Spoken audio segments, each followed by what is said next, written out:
You know what? Pop in the chat if you can hear us and if you're excited for 2026. I'm kind of interested to know if there's people that are excited, that are, oh, what's the word that I keep coming back to? Well, I heard someone say that atonement might be an energy that we will be experiencing over 2026.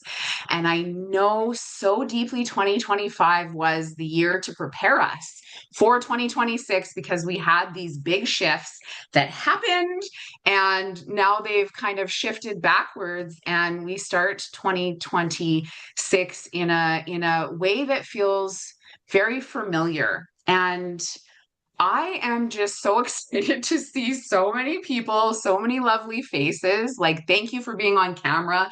If you're not, it's totally okay too. For anyone who's watching in the quantum as a recording, welcome. We're so glad you're here.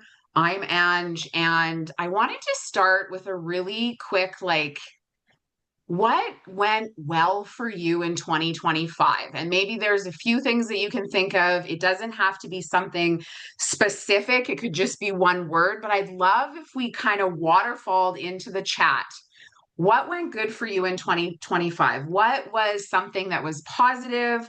What did you like about the year? For me, I went to swimming nationals. If you've been around Wild Sky Sisters, you've probably heard me talk about my swimming story. Yeah, and Tamara went to Scotland. Like, can't get a bigger, better trip to go on. What was one thing that went really good for you in 2025? And if you don't want to share it in the chat, we're just going to give gratitude for something that went well over the year.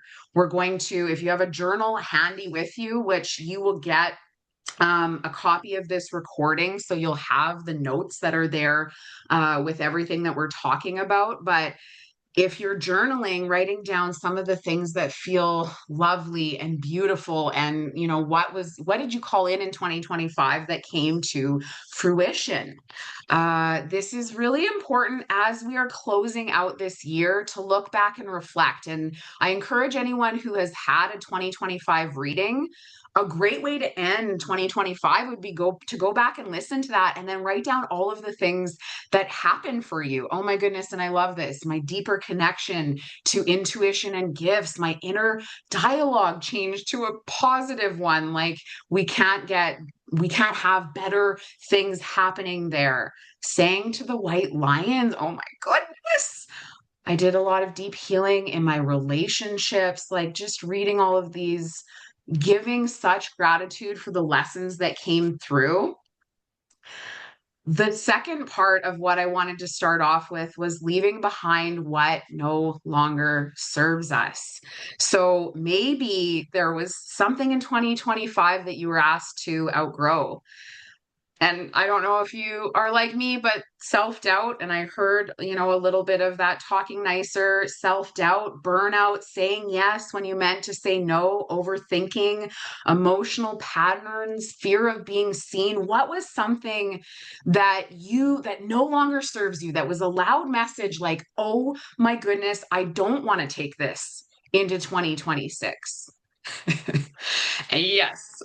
If there are little ears around here, I'm not going to swear right now, but saying no to the small life, giving up, victim mentality, over giving. What are we leaving behind? I want you to all just take a really deep breath. And when you're ready, either share it or write it down. What are you leaving behind? What are you letting go of? What is no longer part of your story? What are you saying goodbye to? As we transition into 2026, you are being urged to step into your bigness. So maybe there's something that you are just absolutely saying no more. Self-abandonment, I love, like, no, I will no longer do this. There are huge, beautiful cosmic themes that are coming through in 2026, the opportunities, the challenges, and we are going to show you some of the ways to work with this. I love that, Rochelle. The list is too long to write. We don't have to bring them with us. We don't have to allow these patterns anymore. We are shifting, we are growing, and let's get into 2026. Thank you for sharing for all of you that did. So excited to see you all here and have you all in the same room. So many of you who have been so important to us over the last 5 years. And we are really approaching some major big changes. For those of you who haven't been in the room before, we always do this blessing. I shorten it a bit, Ange, so that we can move quickly today, but we honor and bless this sacred space. Our names are Angela and Tamara, daughters of Doug and Debbie McClellan, granddaughters of Tina and Peter Giesbrecht, and Lawrence and Irene McClellan. May what we share here today be used in the highest and best for all involved. And also acknowledging that I am speaking to you from the lands of the Okanagan Silks, and Ange is in Treaty 4 territory in Saskatchewan, the lands of the Blackfoot, Sioux, and Métis people. And we're so lucky to be on these lands and be in this moment of just shifting from the 9 to the 1, from the snake to the red fire horse. I mean, everywhere you look, and all of you are witches, you'll know, everywhere you look, you see this overall theme that is coming up, that is really strong, that is, yes, we want to let everything dissolve and move into this new beginnings that we're coming into next year, and that we've all been really internal. And that's one big thing we're going to talk about astrologically that corresponds with numerology and the Chinese astrology, is that these last 3 years, all of the outer planets have been in signs that are earth and water. And so having, the snake energy and the lying low to the earth, and having the intensity really be focused on our inner environments has been so strong, and has been the major ask of the sky over the last couple of years. And with Pluto's transition into Aquarius, we all of a sudden moved into a different age, a different energetic frequency that is about air now, that the transformation is going to come from our outer yang, masculine, external sides of ourselves for all of us. And it's being echoed, and we got a glimpse of it this summer. So we're going to ask you, as we always do, to check back to this summer, what was starting to percolate by May, and then again July 7th. So we had Saturn and Neptune move into Aries by the end of May, and then we had Uranus move into Gemini on July 7th. And these dates are major, massive shifts in consciousness, where the collective starts to think in fire and air as opposed to earth and water. And earth and water being that inward, zone, all of a sudden what you've been manifesting on the internal, or what you've been breaking down on the internal, as things shift into fire and air, it becomes externalized. And that's why we do have to be mindful of our inner environments, because it can feel, honestly, like that holding is there forever. Like we've been doing the work forever. Like there's nothing changing, because on the surface, it's all happening below the surface. And we don't see massive changes until we get to a year like 2026. And all of a sudden there is a breakaway moment. And I kept thinking of that today, because the moon and Mars are coming together in Sagittarius, and it's like break free, like ride on horseback without a saddle, bareback towards your wildest dreams.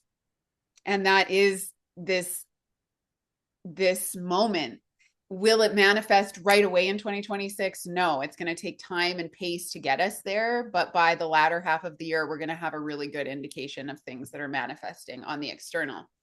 So these are just some of the major themes that we see coming in with this new energy. Of course, dissolving what isn't working. There's dissolution is like the number one word that I would say is happening, dissolving boundaries. With the Saturn Neptune piece we'll go into later, but this literally, the last time it came together, dissolved the Berlin Wall. It brought down a physical structure that kept people separate from one another. And so when that walls, when external walls come down or external structures come down, we know that that's happening on our inner life, that there are walls and structures coming down in our inner life. Now it's been happening underneath the surface. We've been noticing things that are, starting to dissolve, but it's not outer manifested until these planets move. And we'll see that. We saw it a bit this summer. We got a glimpse of it, but we're going to see it in a big way come Valentine's Day and on.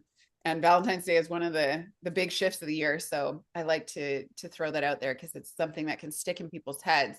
Lay to rest your old stories, as Ange said. Shrug off your energetic coats and masks. This is an energy that is like whatever mask you're wearing, whatever is between you and authenticity, it's just, it ain't coming with you into 2026. And whatever is still inauthentic will be revealed.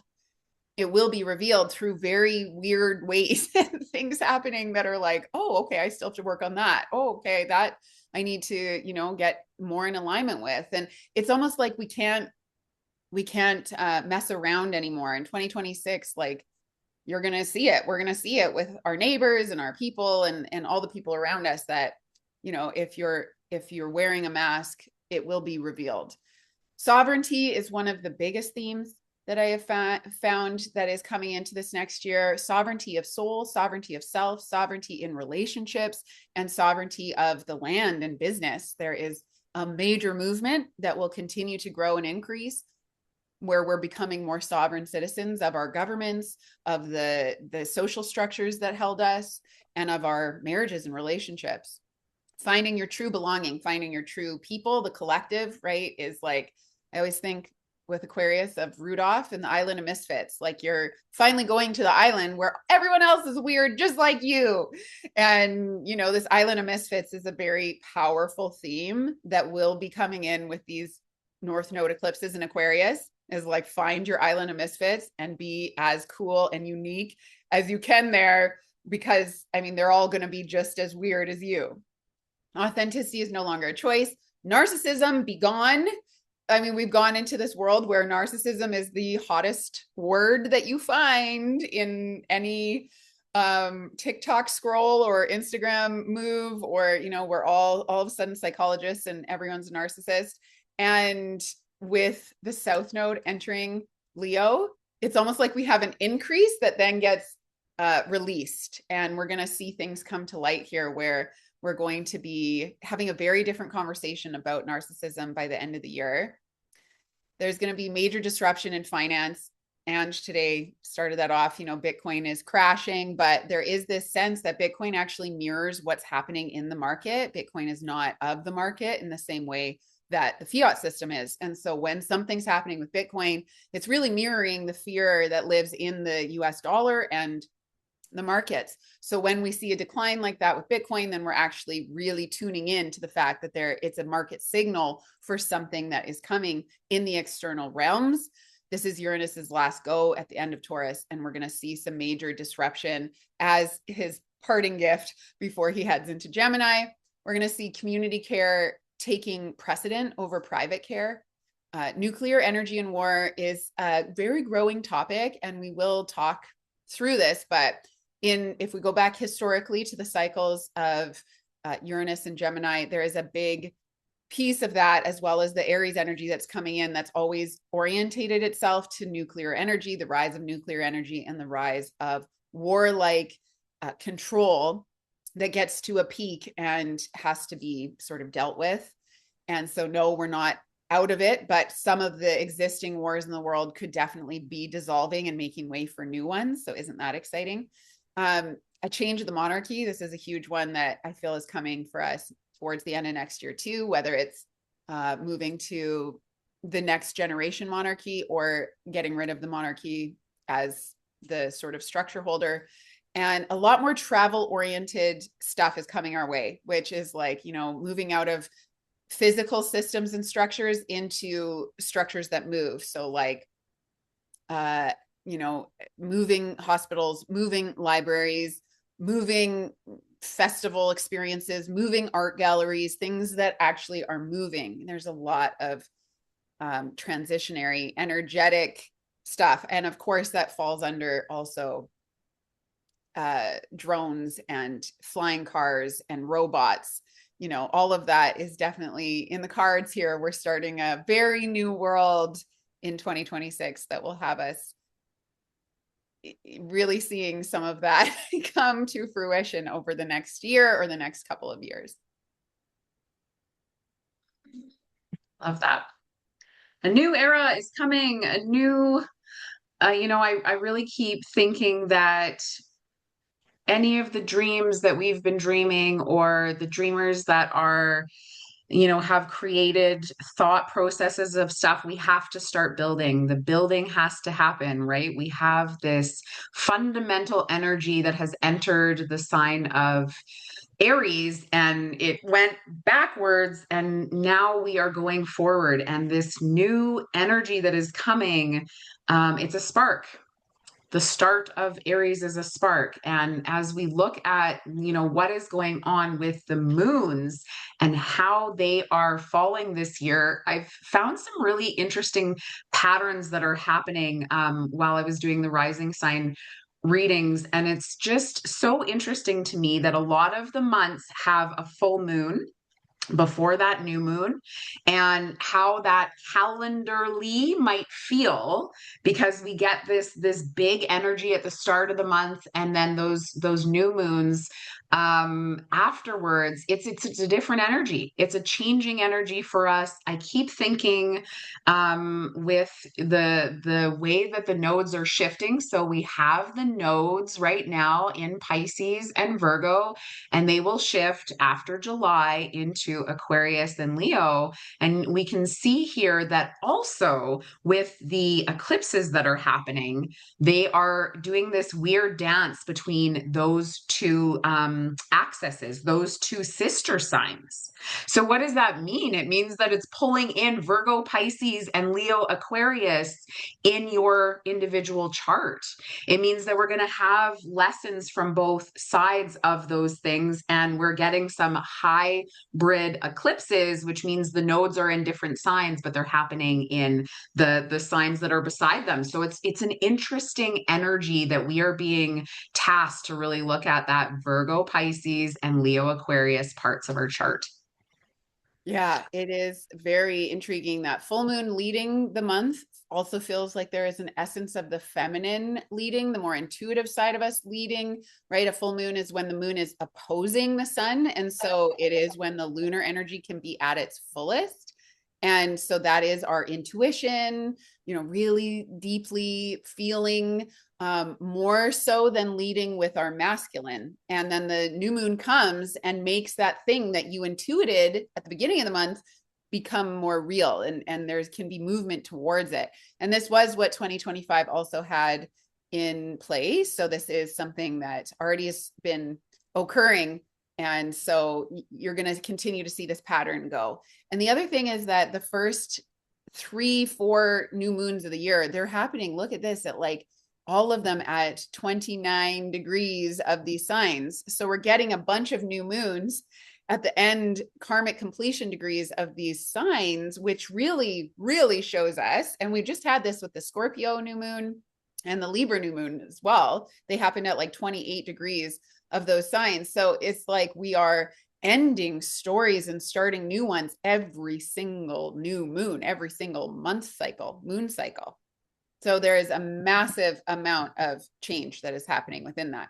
Those eclipses, we're just taking a closer look at them, and said they are happening in 2 different sister signs this year. So we have Aquarius and Leo. You'll want to look at what is the axis of your chart where Aquarius and Leo are. What are those houses for you? These are going to be the first eclipses we see in these signs for 9 years. We haven't seen eclipses here for 9 years. And this will be the first one in 19 years where the North Node is now in Aquarius. We're really, as a collective, being asked to move towards Aquarius mentality, Aquarius consciousness. And we've had Pluto there for a while, really shifting us into that Aquarian mentality and giving us little glimpses of it. But now the eclipses are the karmic river starts flowing into that.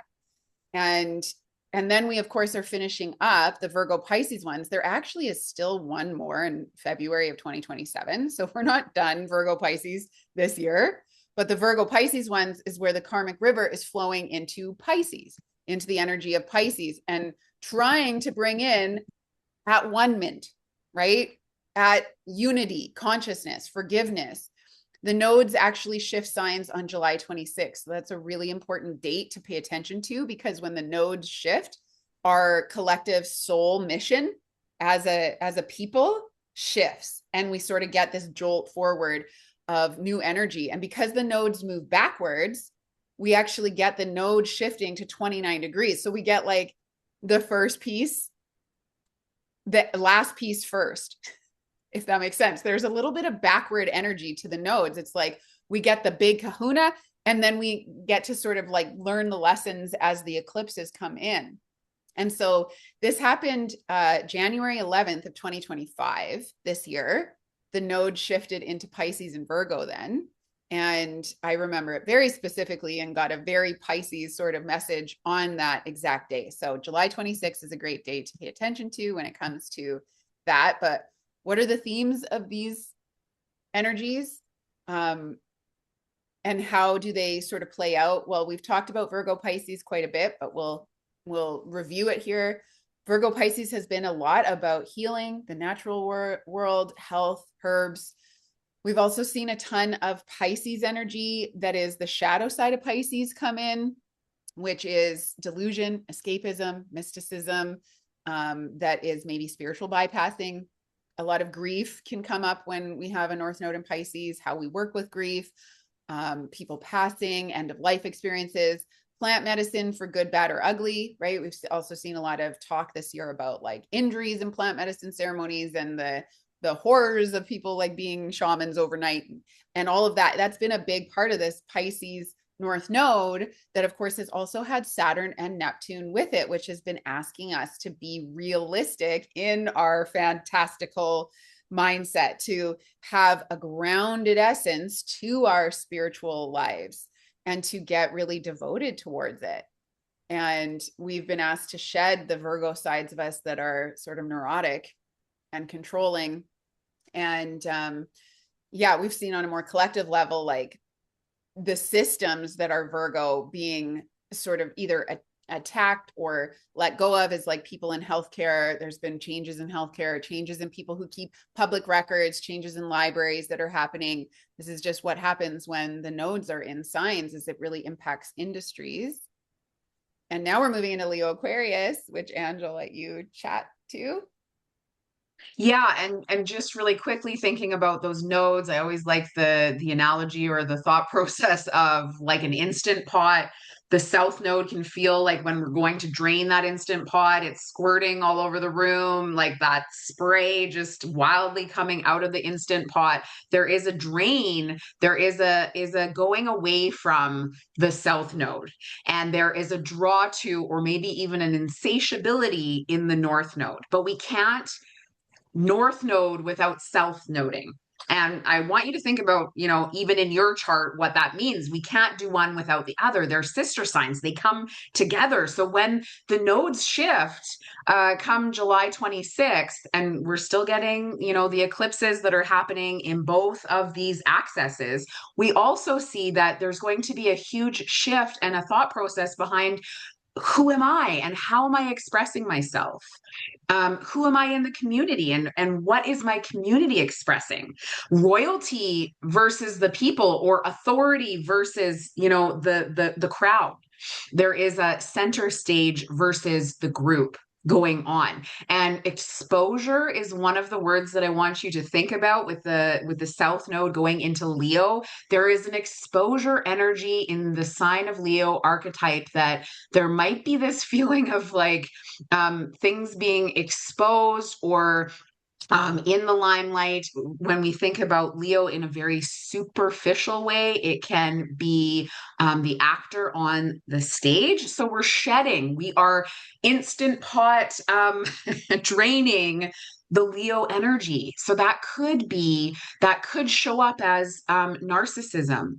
That could show up as traditional families, caring less about what others think or how you look, caring less about being the center of attention, caring less about the monarchy, which I feel like has been going on for a long, long time. But and we're moving towards collectively Aquarius energy, which is mutual aid. We could also probably put like even socialism in that energy. What is good for the group? What is group intention?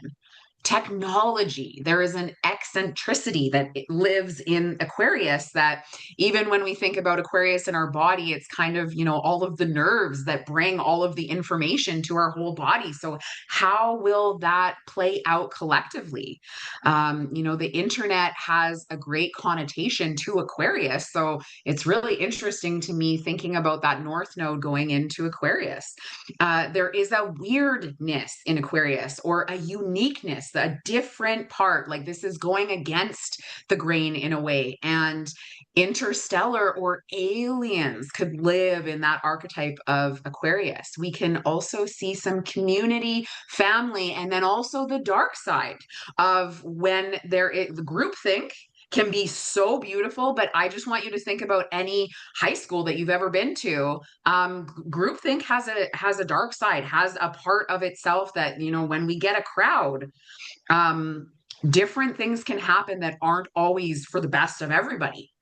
Transhumanism is definitely something that we're seeing. We're seeing AI and robots, and this connection to, or disconnection from, the individual, and then distancing, being more aloof and cool is the Aquarian way. So how could that, be for the good, and how could it be for the bad?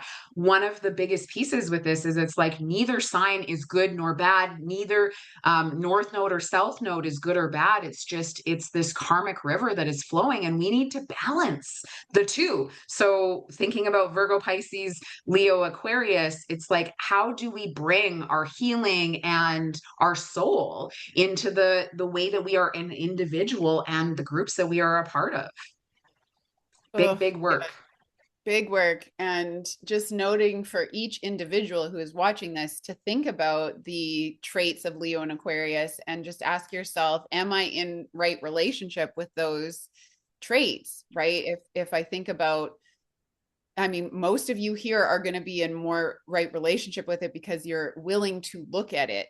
And it's where we are in our unconscious expression of these signs that the eclipses can bring major, like, rug pulling out of our feet change. And so that might happen for world leaders with Leo. I mean, Leo is very linked to people who run businesses, who run countries, who run cities, who run, the monarchy. Like, that is extremely linked to Leo as an expression. And so having the shedding piece of this, the South Node is where a decrease happens. And so having that decrease here is where we're looking at some of that being exposed and starting to shed. And then in this page, I just put in this from Georgia Strathis. I really want to honor her. She's such an incredible woman and astrologer. And this is from her outlook as far as what's happened in the past when the North Node has been in Aquarius. So we can look back 19 years and 19 years and 19 years. So in 70, 72, now there's a really big science, engineering, like STEM lives in Aquarius. Science, technology, engineering, mathematics, anything to do with vaccines and experimental things usually lives in Aquarius or Virgo. And so the fact that we have these Aquarius Virgo eclipses that are coming this year, you can bet your bottom dollar that we're not done those conversations. And the social distancing and everything that came from COVID was with Saturn and Jupiter in Aquarius back in 2020, 2021. And so now we're moving into these eclipses in Aquarius where we might see some experimental stuff. So this is just looking back to look forward. So the measles vaccine was released in 1970 to 1972. And like the 3 combination one. And then we had the first virus for like the interwebs or like systems that we had. We didn't even have the internet at that time, but we had it was actually called the creeper. So I love that. But there was this virus that came onto like systems of computers that you would have. Intel introduced the first microprocessor. Greenpeace was founded. Aquarius can be very focused on collective social movements against bigger, powerful systems. So Greenpeace was founded then. And actually, I think that was founded. Anyways, Watergate break-in happened in 1972. And I don't even know what Kent State is, but that's her notes. And then in 1989 to 1990, we had our first well-known computer virus that moved outside of systems. So again, this is the second time we've had the North Node in Aquarius, and we have computer viruses. So there's going to be like a huge increase in the amount of firewall protection that is needed on computers. And obviously with AI, a big theme will be about intellectual property and how to protect yours from being crawled by AI, because that's a big issue right now. And so it'll be like having privacy firewalls so you can keep your information somewhere where like the AI bots can't find it. Like I think that'll be a big part of this. The Wall Street film wins the Oscar. Greed is good. NASA starts up a space program again after they had a big disaster. So space is a huge Aquarius theme. Aliens, disclosure, all of that, which we all know and we're just waiting for. And I hope it's on a beautiful Aquarius eclipse. Berlin Wall fell. So 1989 was the combination of the North Node in Aquarius and Saturn and Neptune coming together. And that combination hasn't happened since then until now, until this coming year. So that is very important. And the Berlin Wall fell, and people had a lot of hope about togetherness and unity. And then the Soviet, crashed, and things like there was a lot of reformation in Russia. And it's very obvious for a lot of people that these Saturn Neptune conjunctions have really aligned with Russia and things happening in Russia. So a lot of people are saying Putin's regime is going to be up in the next 2 years. And I could definitely see something like that happening. And then we go to 2007, 2009. This is the last time that the North Node was in Aquarius. Okay, so most of us here can go back to that time and think, what were we doing at that time? Mortgages were given freely with just a signature. It was a lot easier to get a mortgage during that period until the homes were foreclosed upon. So if you remember, 2008, 2009 was a big market crash.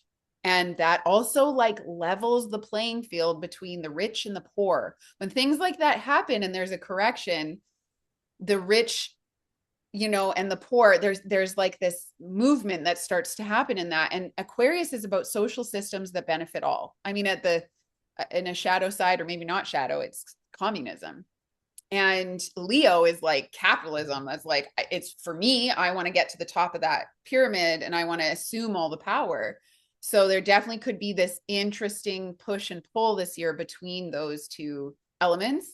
Obama took office in 2008. So for the social movements that were around at that time, there was a lot of really, really happy people and a big push forward from the people. But from some establishments, there was a bit of a meltdown.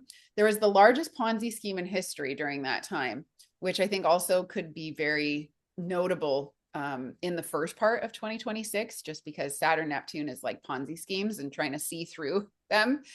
And there was massive wildfires and drought. I mean, that's not new here. And of course, my favorite, the first white paper about Bitcoin was mysteriously given to us through creator consciousness, who knows, during 2009. And actually, in all of the times in the past where Pluto has entered an air sign, so Pluto's in Aquarius right now, and he's at about 1 degree, 2 degrees right now. When he entered Libra last and Gemini last, we've had world currencies change. And it's not until he gets to 3 degrees of the sign that we actually start to see it take form.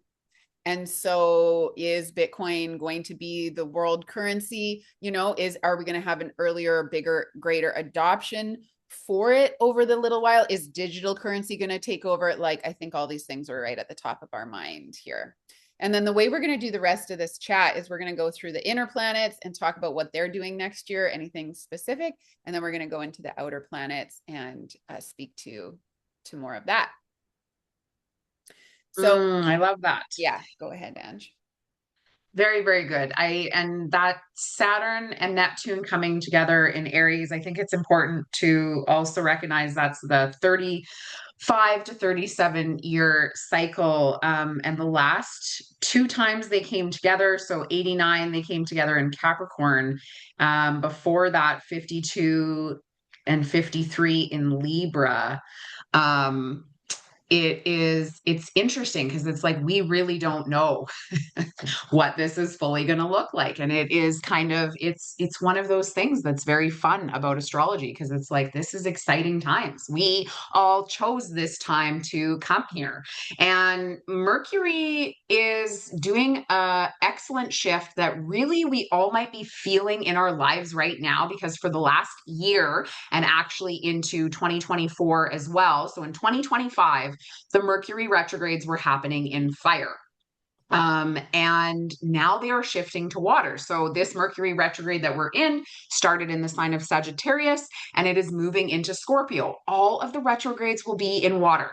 So you can easily just think, this is where my water houses are. This is the things that I'm going to maybe have some issues coming up with. We always say Mercury retrogrades aren't bad. We're being slowed down. We're being asked to take our time. We're redirecting because you can't always be going full steam ahead. And Mercury goes retrograde in the water signs. We can see that it goes Pisces, Cancer, Scorpio. So we start the year, February 25th with that retrograde happening in Pisces. Delusion, confusion, illusion. And I think just, we'll be reviewing all of us collectively our emotions. We are, and it's no surprise that yesterday I took my daughter to her counseling session and we've been talking about the feelings wheel forever, but her counselor brought it up and now she's like super excited about it. And there is a reviewal. So getting really clear on emotions and what you're feeling will be important. Will be, a lot of us in this room are already doing that and already know it, but there's many people in the world that don't. And if we're unconscious to this, we're going to be driven during these retrogrades and having stuff, waves of emotion sweep us away. So over 2026, we are being asked to become the surfer. So in February, March, we have to surf the waters of Pisces, which is the ocean. It's everything and nothing. It is, we can think about the mystical, the magical, all of the things that are unsaid, unseen. It's the realms that we do not see. And I always like to say Pisces energy is that elder.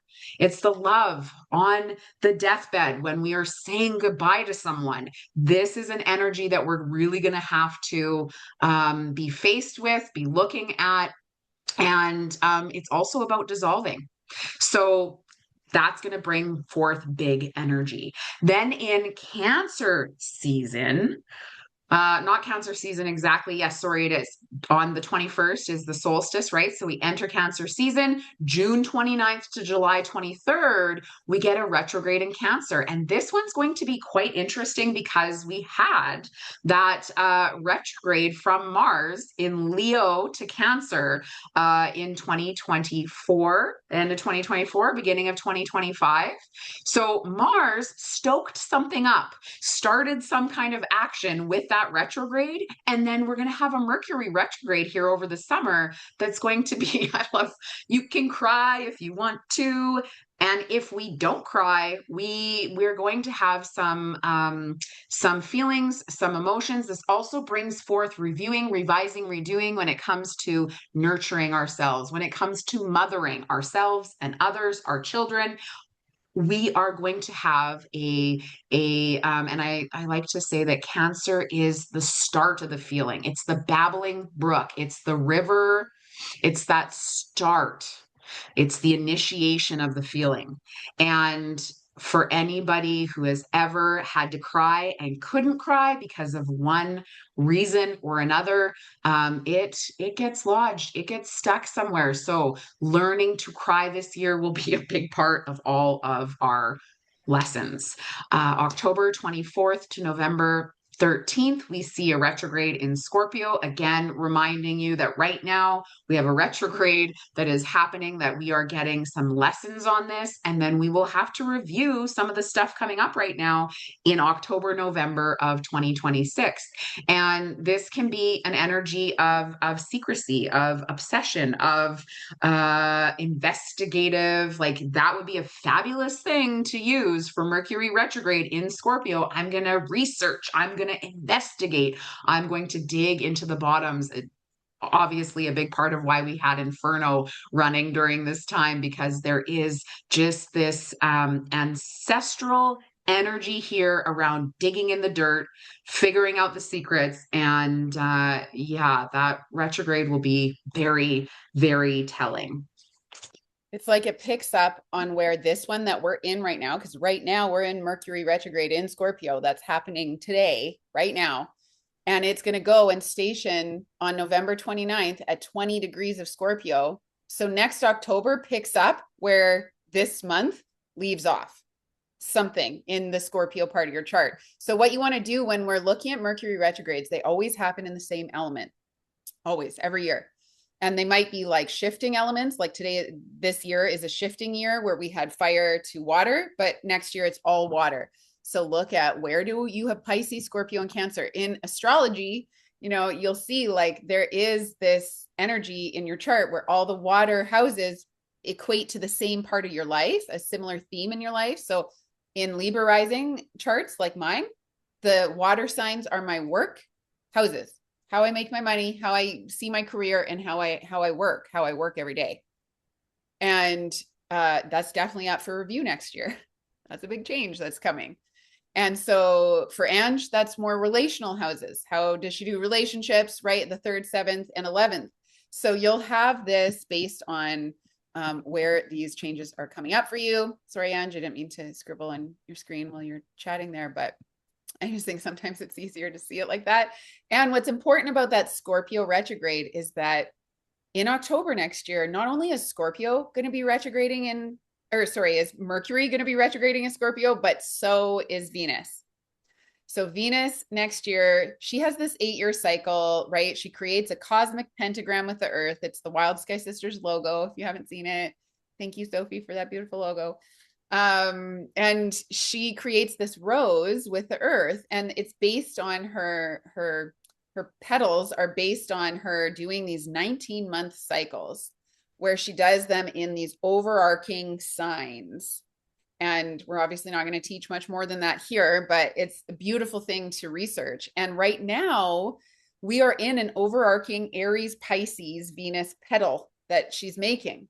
So the Aries Pisces part of your chart is not only getting, you know, the eclipses and Saturn and Neptune moving back and forth from them, but they're also getting this story of love and finances and beauty, Venus's domains.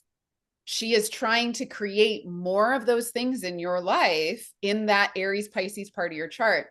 And she is now invisible. She actually had her death by intent sort of energy this week. She's fully in the underworld, going down to the underworld. She's going to be invisible over Christmas. She's going to be invisible in January. We won't be able to see her, but February 17th-ish, depending on your geography, she is going to reemerge in the evening sky now. We haven't seen Venus in the evening sky for over 9 months. And I don't know about you, but she's my favorite star to see. She's so brilliant. She's so bright. She's like stunning to behold in the real sky with our eyes. And that's what we want to be doing with astrology, is like, well, okay, they say Venus is here and stuff, but like, what does it mean to me? And we haven't been able to see her in the evening sky for so long. And now she's invisible. And there is this energy that's happening with relationships and financial systems because of that too. Venus is gone. We can't see her. To the ancients, this would be a time where she is truly, in the myth, getting hung on the meat hook in the underworld. She is getting turned inside out. So the next 3 months, great time to do shadow work, great time to do this inner, energy, great time to refinance your life, to look at your budgets, to be, saving. There's lots that's invisible about her right now.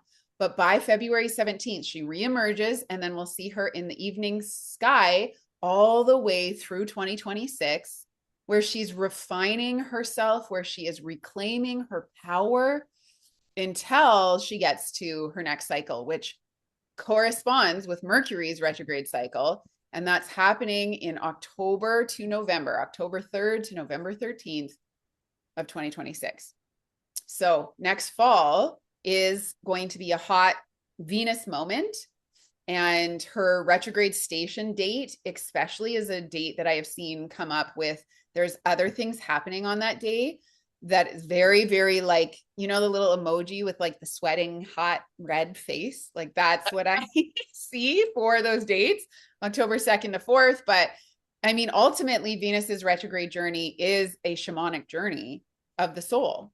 And it is asking us to, you know, be clearing something in our life. So already you can look ahead to the fall and go, okay, I'm going to be revisiting this Scorpio stuff that's happening right now in your life. This is perfect time to look at it because it's going to come back. You know, for me, it's like money stuff, right? So I'm looking at taxes and it's like, yeah, by next year, I hope to be in a better position to be preparation for my taxes. If I know this is coming, how can I work with that energy in a good way and not get like slammed when these hot dates come in? Yes. And just of note, you can look back to November of 2018. That would have been the last time that it was retrograding in this part of your chart.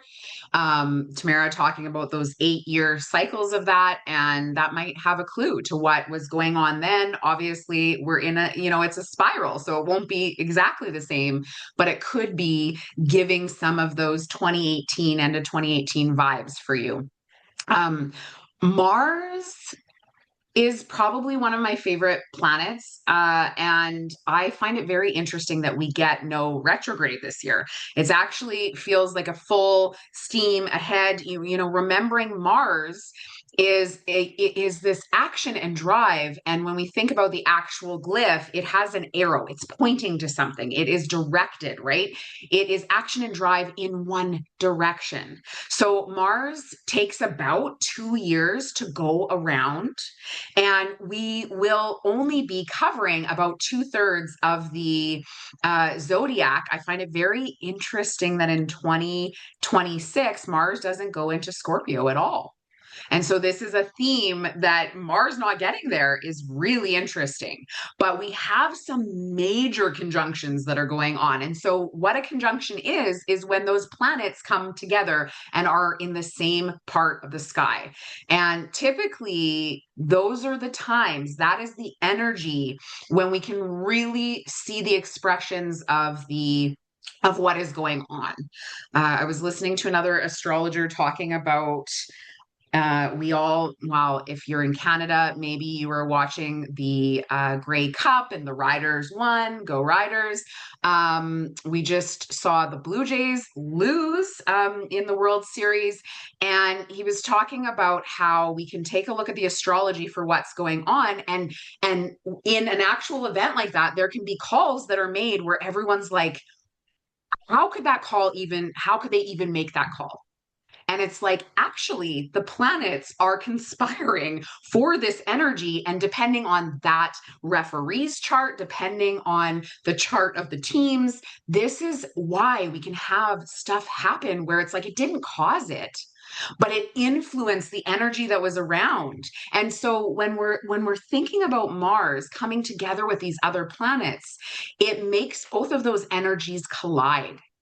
And Mars isn't an energy that is just going to sit back and allow things to happen. It goes and gets stuff done. So we see some hot dates here. One of the biggest ones out of these that I really keep thinking about is in April when Mars will conjunct Neptune first, and then Mars will conjunct Saturn. And we're coming off of the Saturn and Neptune conjunction that happens in February.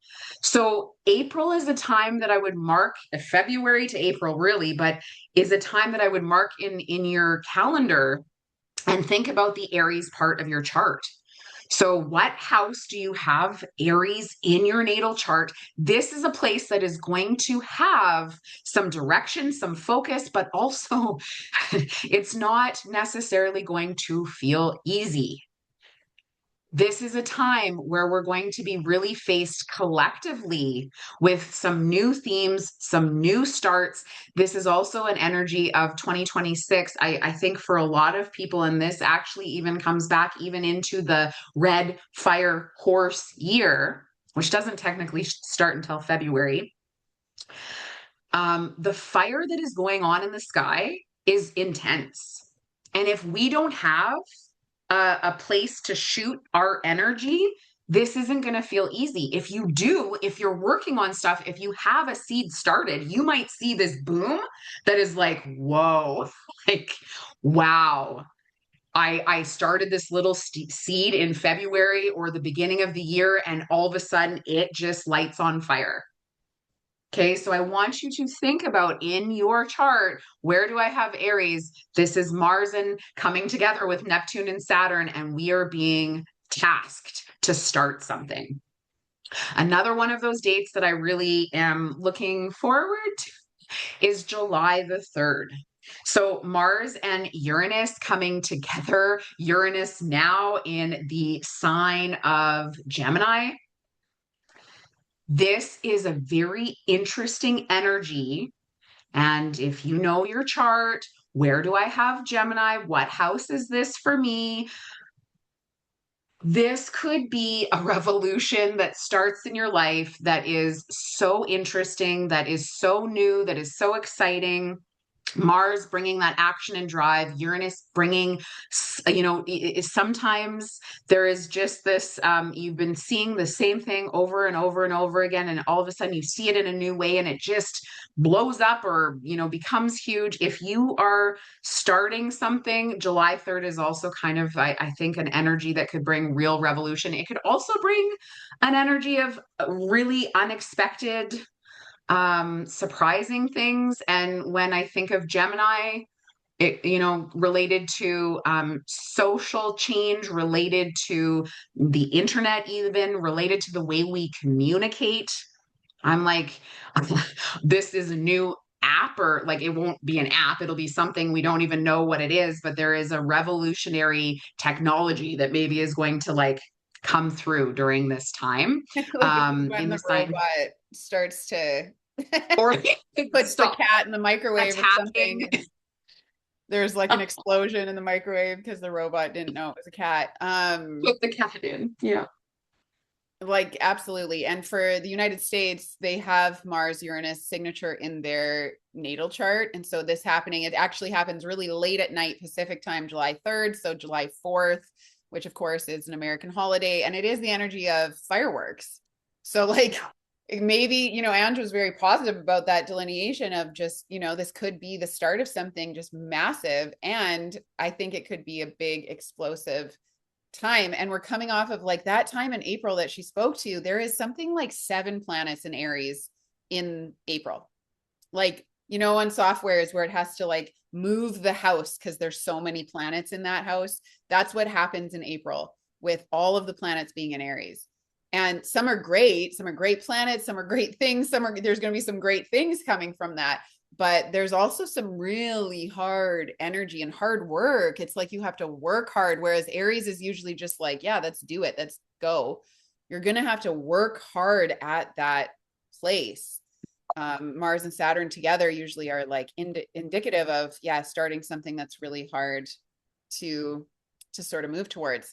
So that's exciting. No retrogrades, but all of the conjunctions. So now we're going to get into some of the outer planets. Here we start with Jupiter, one of the biggest planets, the social planets. Jupiter is going to travel that zone. What Ange said about the Mars retrograde.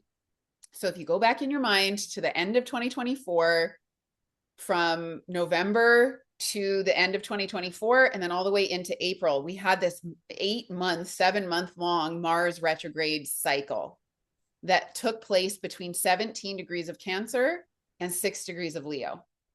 And now Jupiter is going to travel that in 2026.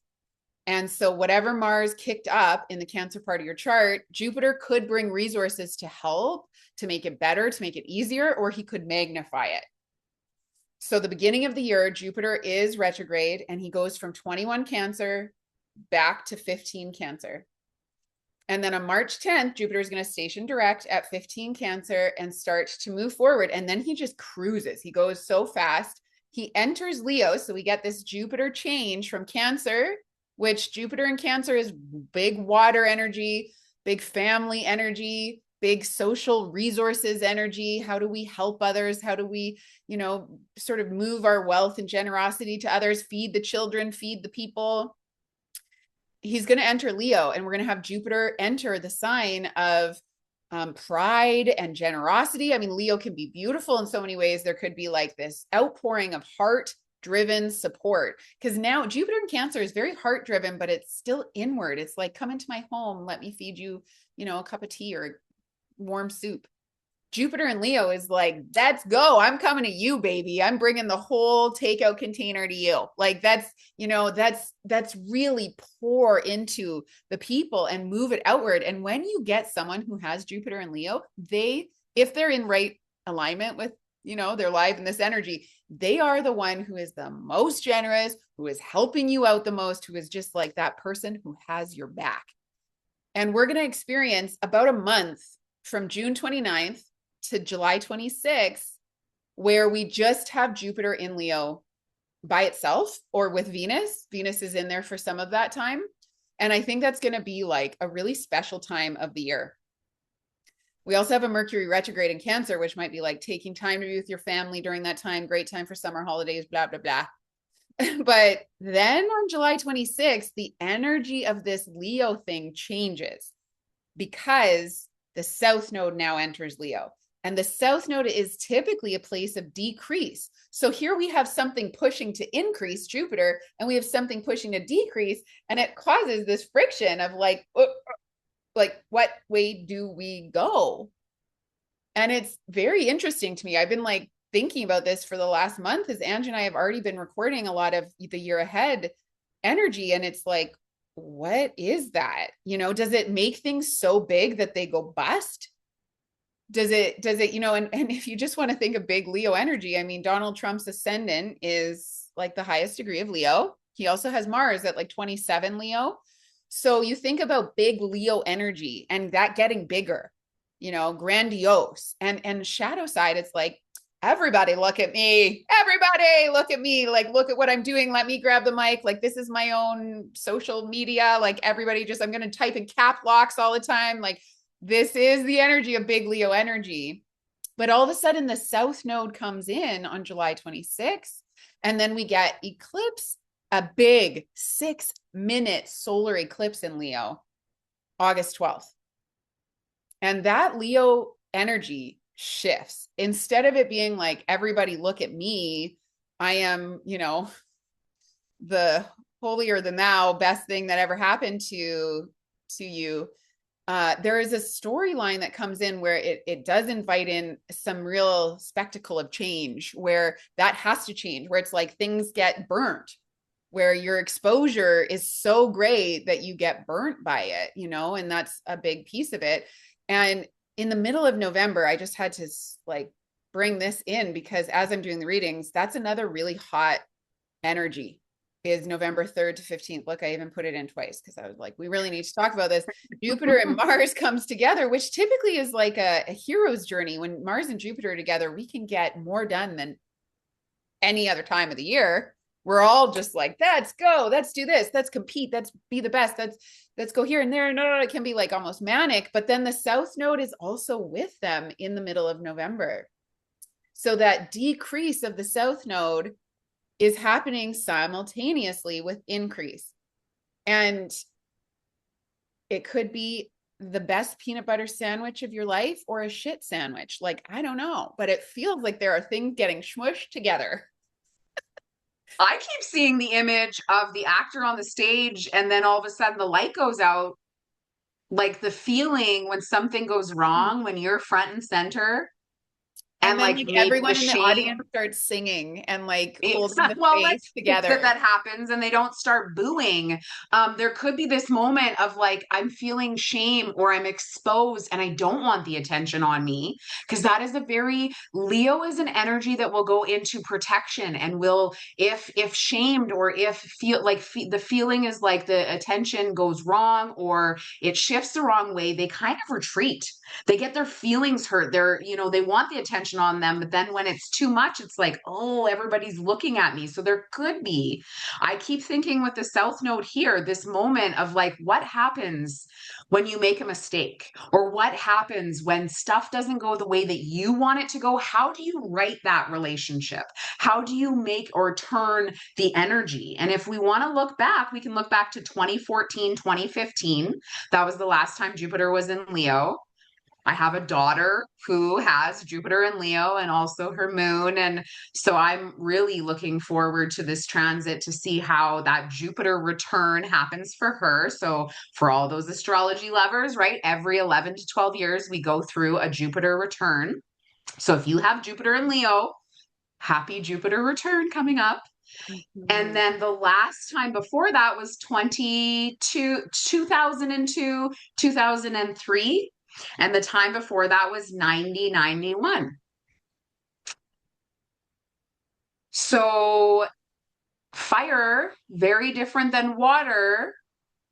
How can we use this energy to have action, have drive, to stand up and be authentic in our lives, but also to remember that if it doesn't go our way too, we can move through that. As someone with a Leo moon, I like literally take everything personal. So this is a moment for us to flex that feeling of expansion that happens through getting attention, but then also not like shrinking if it doesn't go right, or shrinking if it feels like too much. They say Leo is the Like, Scorpio of the summer. I love that. And so here's some lucky dates because just electional wise, it's Jupiter is doing some beautiful things during the year. So February 22nd, he trines Venus. March 5th, he trines the sun. June 9th, he's going to be together with Venus at 6 degrees of Cancer.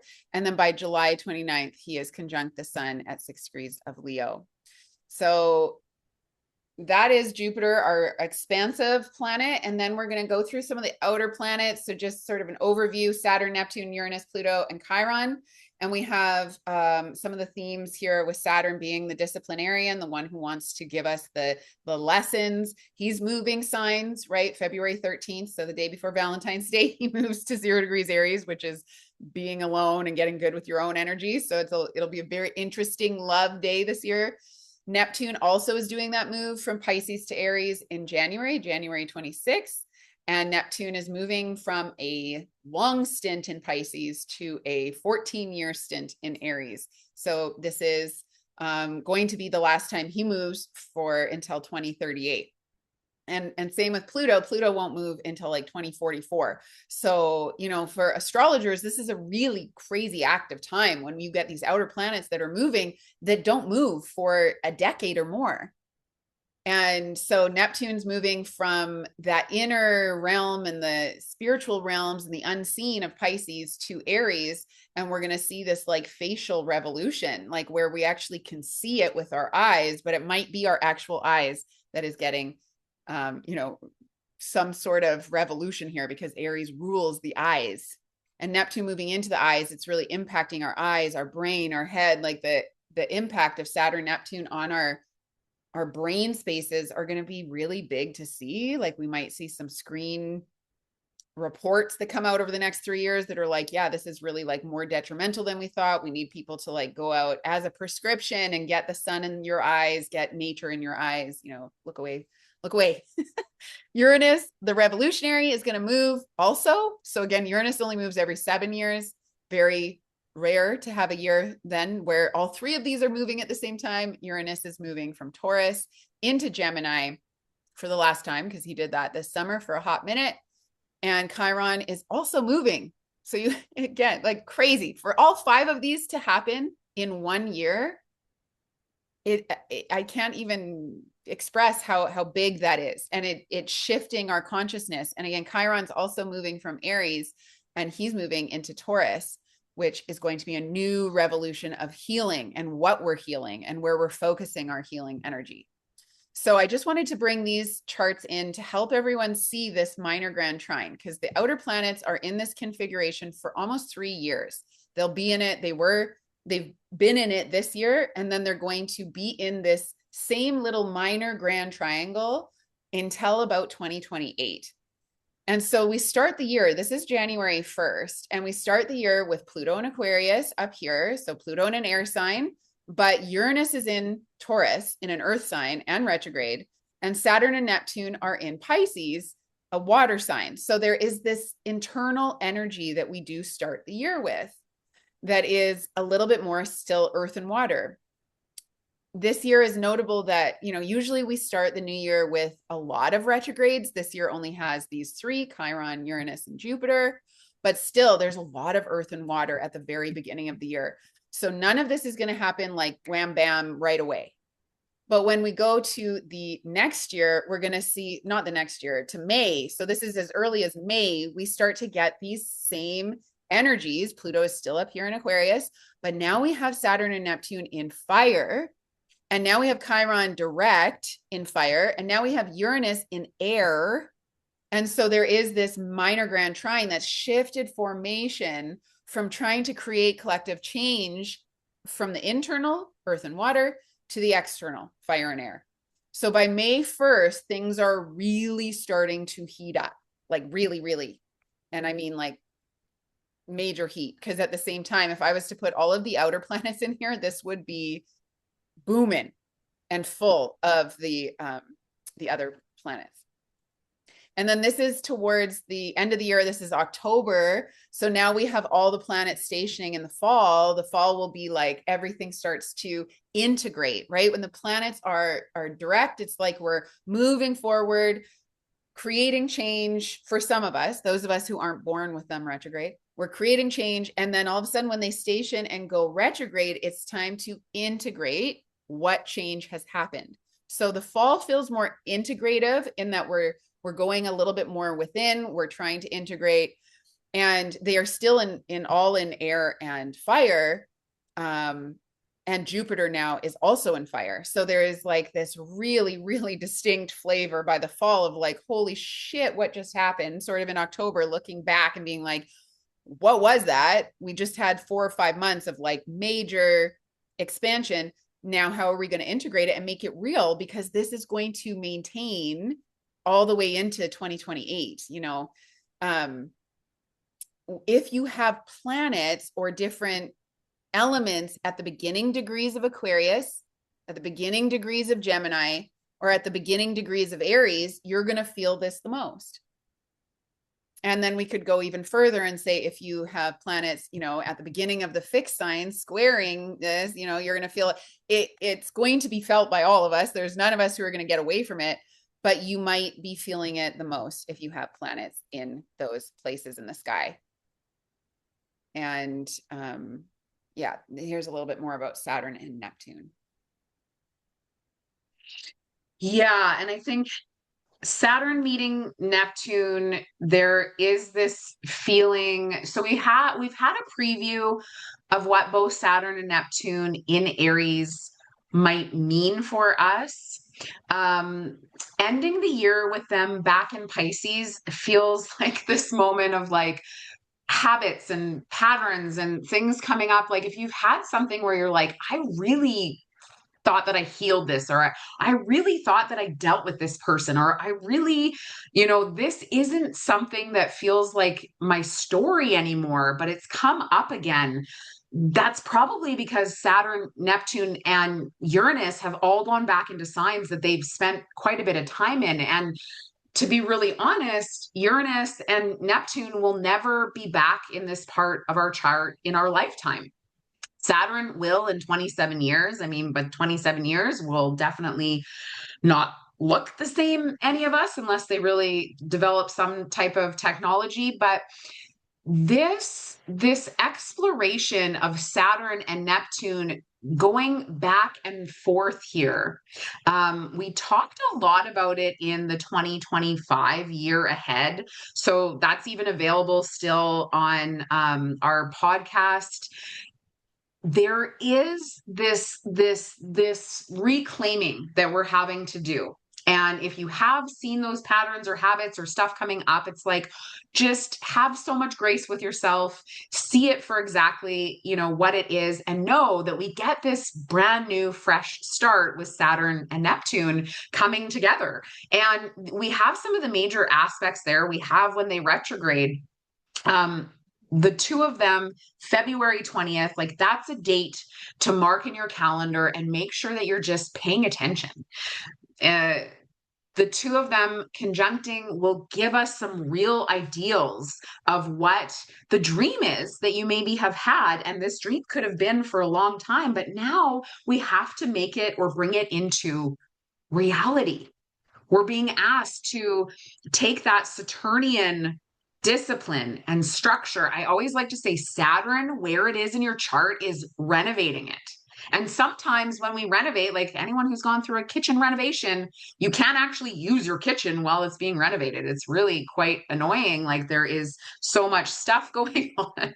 It feels frustrating. Like where Saturn is, there is this theme of like, I'm trying, and it's not maybe also going how you'd like to. So Saturn right now being in Pisces, maybe that's happening. And maybe there was forward motion in that part of your chart. And all of a sudden it's like, oh, Saturn is the shoulds. Saturn is the no. Saturn is it's the break.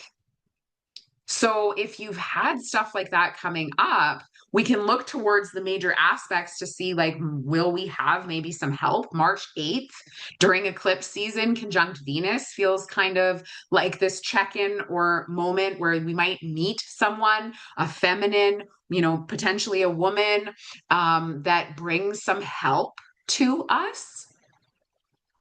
I like that April 19th. Again, I talked about it before, but conjunct Mars, Saturn conjuncting Mars, gives us a little bit of direction of some action.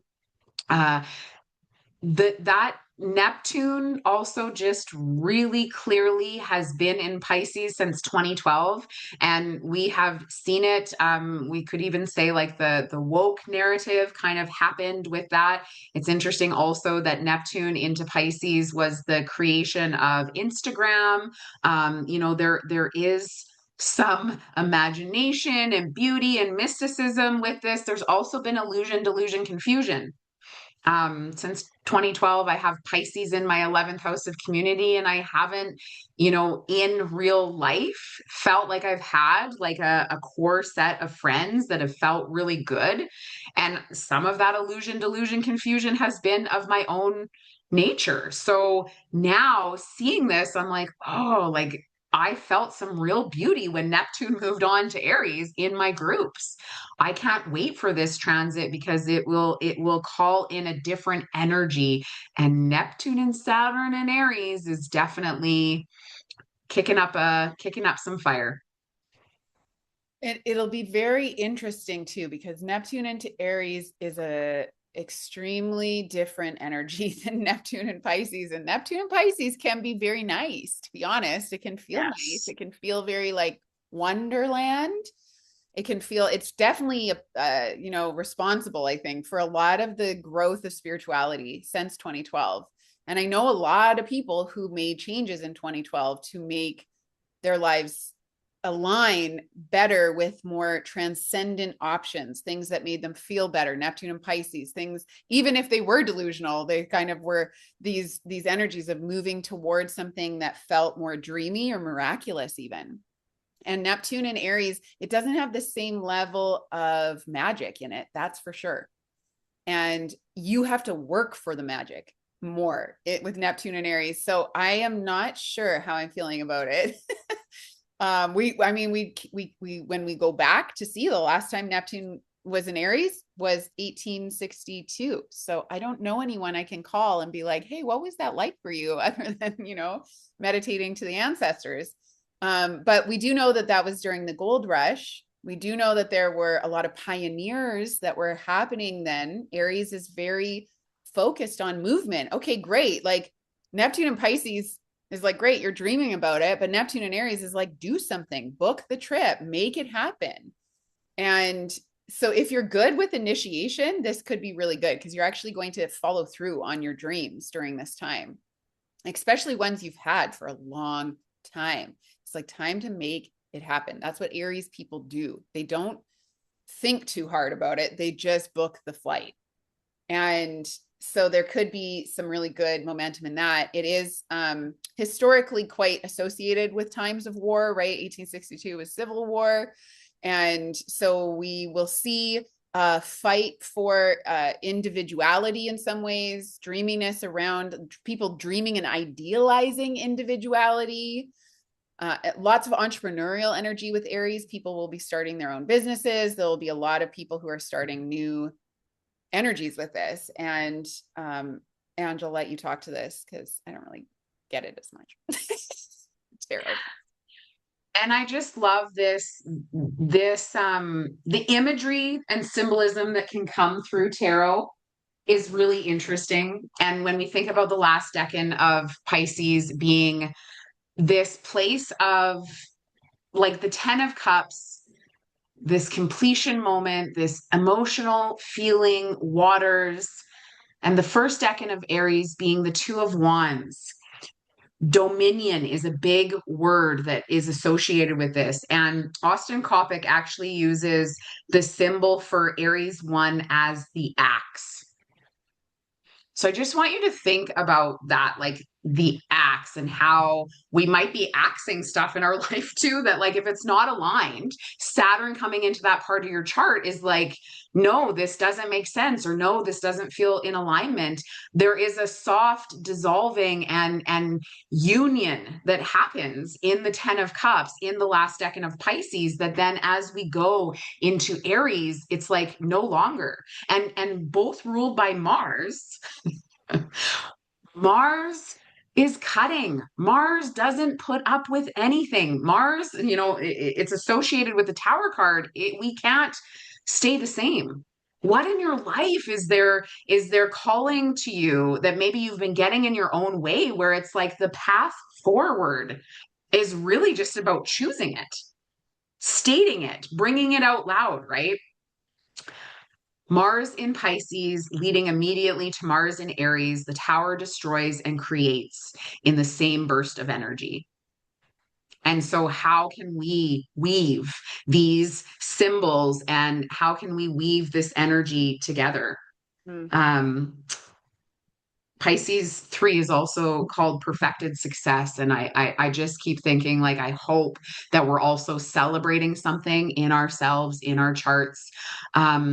Uranus going back into Taurus and starting the year there for myself as a Taurus rising, this happening with my ascendant. I had left a voice note for Tamara being like, I've woken up every day just feeling so terrible for like the last couple of days. And I, hadn't really thought about the fact that Uranus back into Taurus could be causing me some interesting energy because I don't think I'm fully living in alignment right now.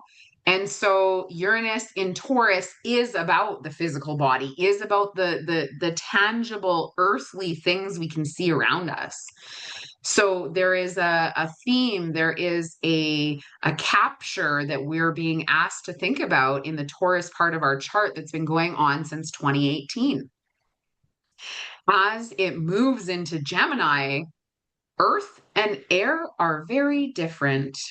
Fixed Earth and mutable air are very, very different. So as Uranus moves from Taurus into Gemini, I want you to mark that date in your calendar. April 25th could bring shock and change and revolution to the Gemini part of your chart. Here's to hoping so. That's my finances. I'm like, let this be me winning the lottery. All jokes aside, we can use this energy to revolutionize something in our chart. And probably, like we said, there is some association here with nuclear weapons, witch trials. There is energy here that we need to look out for, how we're communicating and how people might also be ostracized for some of that energy too. And then Pluto is in Aquarius. It's been there for a while. Can It I just gets to talk to 5. Uranus for a quick minute Yeah, sure. before we go into Pluto, because Pluto is so important, but it's a different vibe for sure. But the Uranus entering Gemini happened July 7th of this summer. And so July 4th, Uranus and Venus were together at the last degrees of Taurus, and then they moved into Gemini together. And then Uranus and Venus were together in Gemini shortly after. And this can be like major shifting energy for a part of your life or someone who has planets or placements at the end of Taurus or beginning of Gemini. And this can really create some rifts. I mean, Uranus into Gemini, I'm seeing hugely that it is creating a lot of rifts between siblings, between partners, between relationships. Like relationships are changing massively.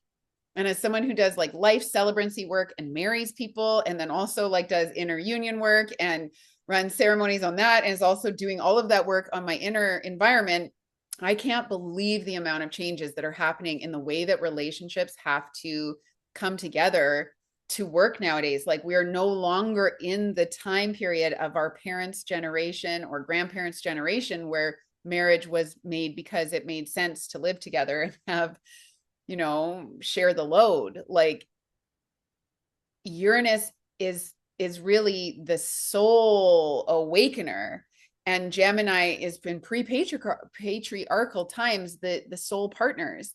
And so if you're in a relationship that isn't aligned for you, much of it is being revealed and shown right now. And that doesn't just mean your lover, it means your sister and your mother and whoever else is close in your life. But there's a lot of separation when Uranus first moves. And so the first transit of this also, again, is happening with Venus. Like it's sort of crazy that it's happening like that again. Venus has already gone around. And on April 23rd, Uranus and Venus will be together again at the late degrees of Taurus. And then April 26th, they're together in the early degrees of Gemini. And this is major reformation as well. And major, like something is ending distinctly about the last 7 years for your life. And something new, a new journey, a new pathway is incredibly opening up, like bursting onto the scene here in a way, within the Gemini area. And again, early Gemini, so important to pay attention to. I went back and looked at, the witch trials was coming up so much with all the Scorpio energy, and just the fact that that's still happening today in huge amounts of ways, in family law, in politics, in social media canceling of people. Like witch trials and public hangings and executions are still happening in a major, major way. And the last time that the witch trials were really severe in Salem, specifically, was 1692 and 1693. And that was when Uranus was in Gemini. And so I found that to be really interesting. And what we think is okay as a public lynching on social media is not okay. Like we are not okay when we are attacking people from, and none of the people in this room or hearing this will be those couch heroes or whatever they call them. But it is definitely going to pick up with Uranus in an air sign that also can be like our social movements, and Pluto in another air sign that is our social movements. And these two having a trine together means that the hose is fully open. There's no friction here. These two are like we could have like the today 2025 equivalent of like a stoning happening, but it's happening digitally. It's happening. I literally saw that on social media there the other day, where it was like someone posted something nasty in a group and everyone was like, I just screenshotted that and sent that to their employer. So Exactly. that's Like the exact energy. Yeah. all these like community Facebook groups. I mean, I get that they're trying to make people safe, but like I just saw a teen was speeding. And so right away I was like, the mom took a picture of the license plate, sent it to Facebook, and all of a sudden everybody knows this teen's business. At Halloween, there was a young kid who took all the candy out of those like take one, and somebody put the porch video up online, and that child got bullied so severely at school that like the police got involved. It's insane to me, the flow of energy that is happening with this. And Uranus and Gemini ultimately wants to liberate your voice and your truth. It wants reformation as far as that which has been silenced 1000%. But really taking it too far is something we have to be thinking about as a social construct. And that's Pluto and Aquarius, which, Ange, if you want to go into that now. Yeah, I just keep thinking about the the crowd mentality that can happen from when somebody makes a mistake, and exactly like you said, Tamara, the other side of that, the stoning that happens, like this is a modern day type of stoning that happens, when I can't even fathom it, because I didn't even have a cell phone until I was in my mid 20s. Like I can't imagine what these kids are going through, and it's scary.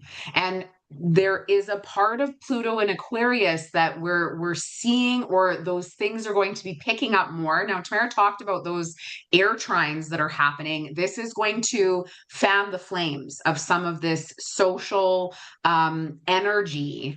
And I really, for me, Pluto this year just gives like it in January, we have so much Aquarius stuff going on, that kind of clump that is going to be there. And Venus and Mars traveling together, they're going to conjunct too, but then they conjunct Pluto. And so there is a reclamation of the Aquarius part of your chart that you're kind of being asked to take a look at all sides of things. March, there's a sextile to Saturn. July and November, trine Uranus. July 24th is really, for a few reasons, on my radar, but one of them being that sextile Neptune. The last time that has happened or was occurred was 1986. And so there is this plutonic, and Pluto plunges us to the depths. Pluto doesn't care about niceties. Pluto doesn't play favorites. Pluto is about plunging us into the soil. Pluto can bring us wealth also, but we are going to see the shadow sides of technology. We are going to see the shadow sides of social thinking. Or socialism, I would even put in there. We are going to see the shadow sides of when the crowd is doing, we're watching Game of Thrones in my house. That feels like, also like the lynching, or the, kind of energy of the beheading. There always is a side of right and wrong inside of that. And Pluto in Aquarius is by traditional astrology ruled by Saturn. So there is this right and wrong, but it also has that rebellion of the Uranus energy, which Uranus being in Gemini brings forth this other more radical, more rebellious type of feeling. And one of the things that Pluto can do is it can make small things big, or big things small.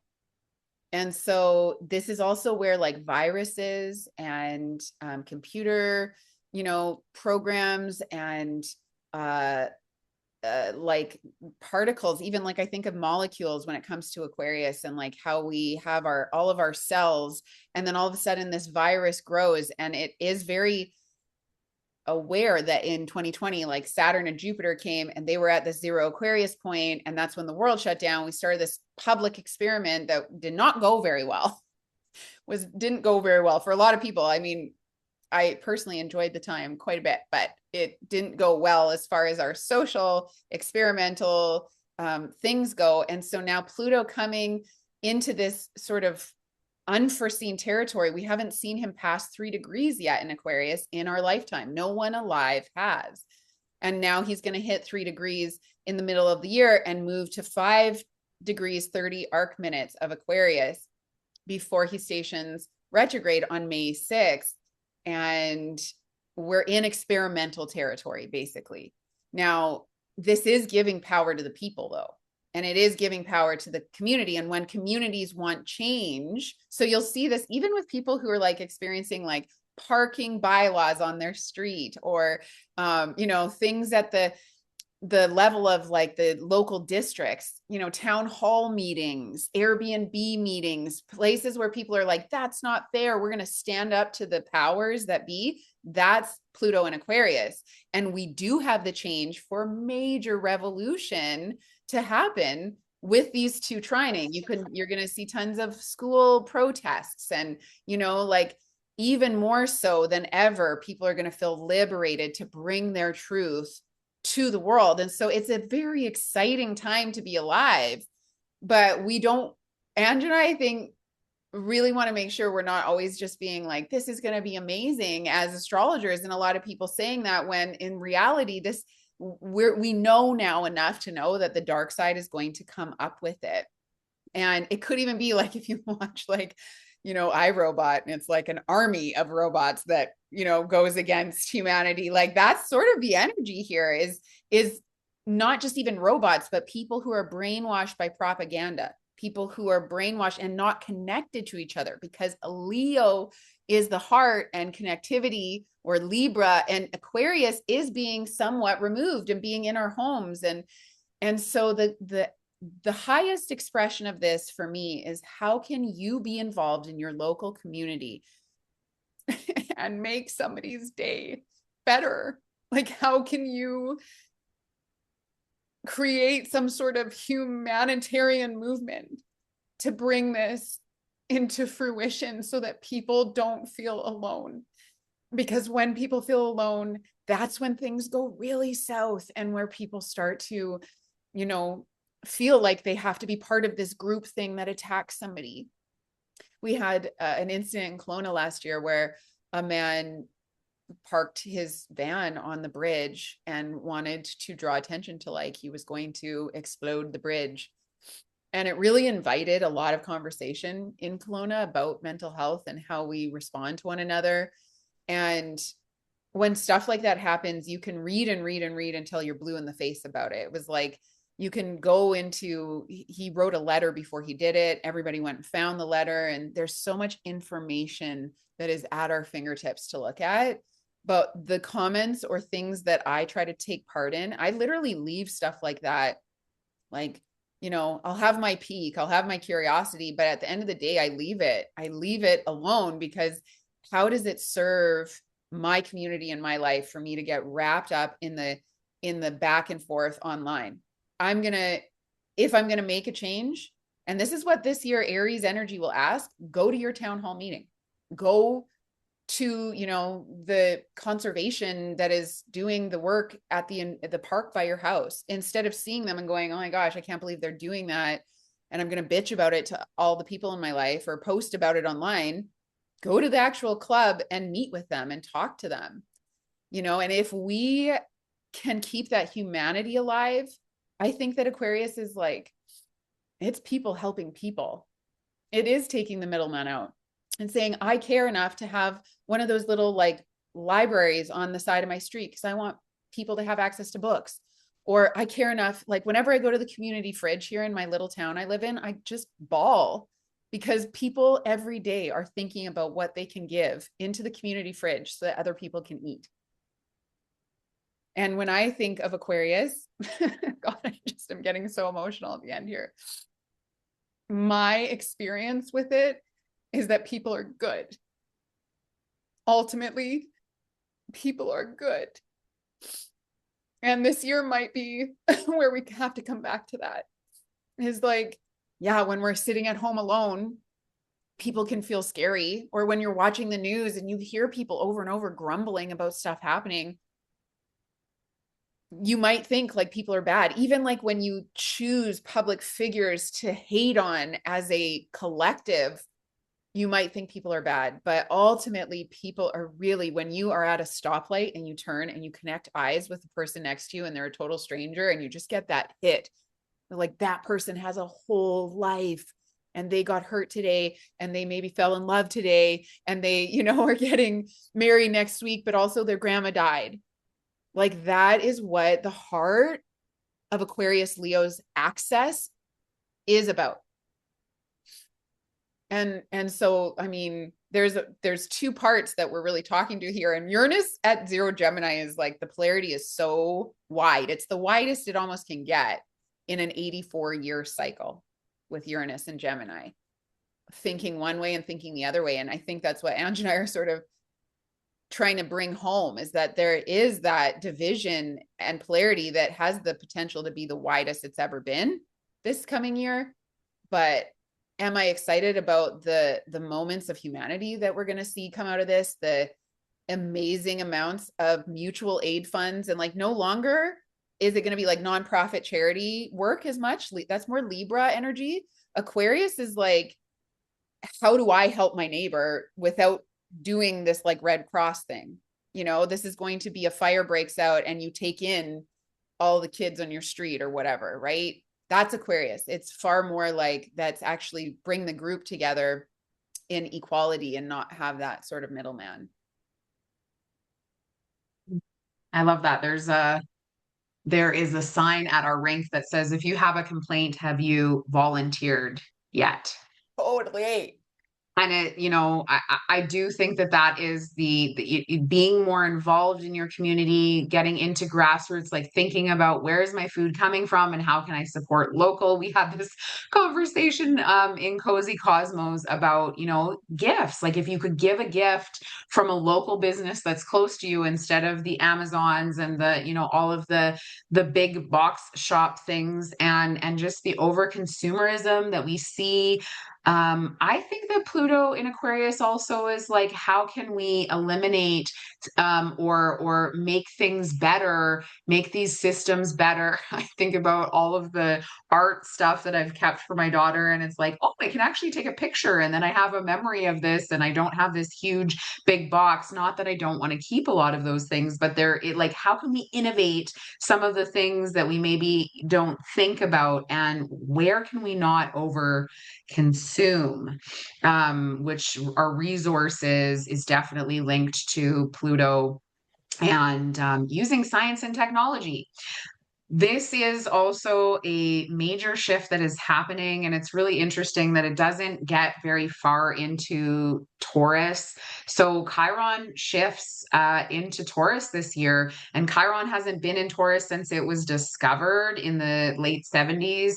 I just keep thinking that this is such an incredible time for us to learn about our wounds, whatever that wound is. Chiron is the wounded healer that brings that into medicine for others. And when we hit around that 50, 51 age, we go through our Chiron return.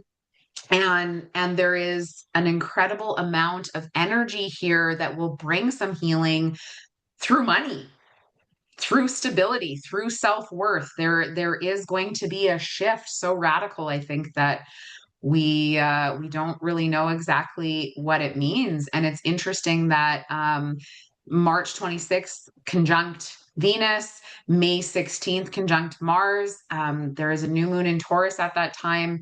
And actually May we get 3 moons in the calendar month of May, which is something we didn't talk about, but I kind of had on my notes here we get 2 full moons that month.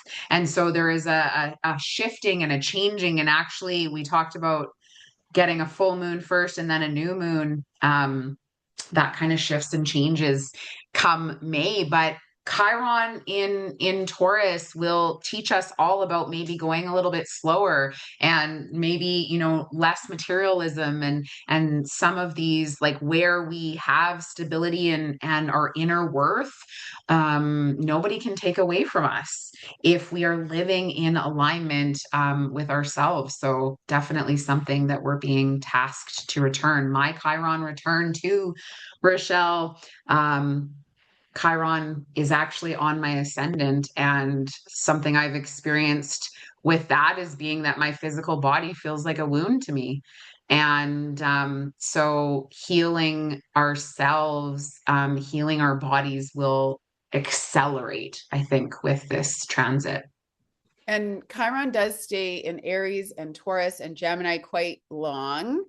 And so this will be a huge new Chiron return for a whole new wave of beings who have, maybe struggled with their bodies up till this point, but all became like somatic practitioners or, physical healers in some way. Like the Chiron and Taurus generation has a lot to teach us about healing your body because they've been doing it their whole life. And so this is sort of paving the path for a new generation of healers to come into their power, if you will, or their moment of really helping the collective. And the thing about Chiron and Aries, so we had that happen back in 2019, and then we had COVID, and Aries is the face and identity, right? And so we had masks, this mask culture for a lot of the Chiron and Aries time where we weren't fully able to see people's identities, where the babies being born grew up without being able to fully see everybody around them. And that is exactly how the wound is inflicted, is being born in this time where identity is hidden from us in some way. And so we've all been asked to reckon with our own identity crises. Who am I is the biggest thing with Chiron and Aries. And so all the people who had Chiron and Aries were giving or being asked during the last 7 years to like give this testimony to who they are, to really rediscovering themselves and being able to live a life of authenticity. And we all were taking part of that. And now Chiron and Taurus is about really healing wounds around receiving wealth and receiving healing and self-worth and stability. And so this is going to be interesting having Uranus leave Taurus, Uranus shaking up your self-worth, shaking up your body, shaking up financial systems, shaking up our food system. And then Chiron, they're like, tag, now it's Chiron's turn to come in and heal what was shaken up. And for me, Taurus energy, I always say this, but it's like Taurus energy is the energy of being okay with boring, because to a lot of us who are chaotic, slow, patient, easeful living feels boring. And we've all been training ourselves how to be in like that stable, consistent mode in our bodies, in our nervous systems, and also in our lives in some way. Like, how often is it that you hear people who are just like, everything's totally cool. It's just calm. It's just quiet. Yeah, I just have like enough money and everything's just like fine. Like you don't hear a lot of people who are like consistently having everything they need and okay. And when you do come up against someone who has like a ton of Taurus in their chart, and you do start to get this like I always talk slower. I always like slow down, and like, there is this energy of like solidity in Taurus, and it hasn't been able to be stable for the last 7 years because Uranus has been like, that's throw this firecracker in there. Yeah, you like that? You think you're stable? Well, here's like an earthquake for you. Or we're going to wash out this highway, or we're going to, talk about like, I don't know, pretending to make that fake meat or whatever. Like there's just been so many weird shit happening in Taurus. And so Chiron coming in here is now going to maybe exasperate the wound for the beginning, because that's sort of what happens when a placement changes like that. We could feel that very big in June, like, oh my gosh, where am I able to get more easeful, and my nervous system is really coming online and all those things, but it will ultimately move us into the medicine of healing. And this is really important right now too, because Mercury in the sky has been opposing Uranus and Taurus. And so this last week has been very physical and very financial. Those have been big, big themes. And so paying attention to that, it shows you where Chiron wants some of that healing that's coming up. And that is it. I think that we're even in our time frame. That was a lot of information. We hope that it sinks in and you re-listen to it and you really feel into it all. And as always, Ange and I this year are doing our year ahead readings. So what happens is we do a rising sign video. So if you are a Libra rising, say, you get this, long video that really explains where this is falling for you in your chart as a rising sign. And then you get a workbook that goes through, it's like a 20-page workbook. It goes through every month, all the major transits, and here's the dates and here's what's happening. And then we do custom videos where both Ange and I, at different times, look at your chart. So you get 2 videos, one from each of us. And we, in that video, go deeper into your specific planets. Like, where do you have those energies that are playing out? And so what is going to be the transit that is big for you? So if you have something at 2 degrees of Gemini, we're going to be looking at, okay, let's talk about Uranus, because things are going to be heating up there, etc. And yeah, we have that on our website, as we do every year. And this might be the last year that we do it. We don't know yet. We really hold a lot of grace for the big changes that are coming in 2026. And there will be big changes for Wild Sky Sisters. We are going to be doing a lot more things separately in the grand energy of Aries. And we are open to always keeping like the candle of Wild Sky and the heart of it alive. And we're unclear right now on how that's going to look, but we're giving it one more year and one more shot at these year ahead rising sign readings.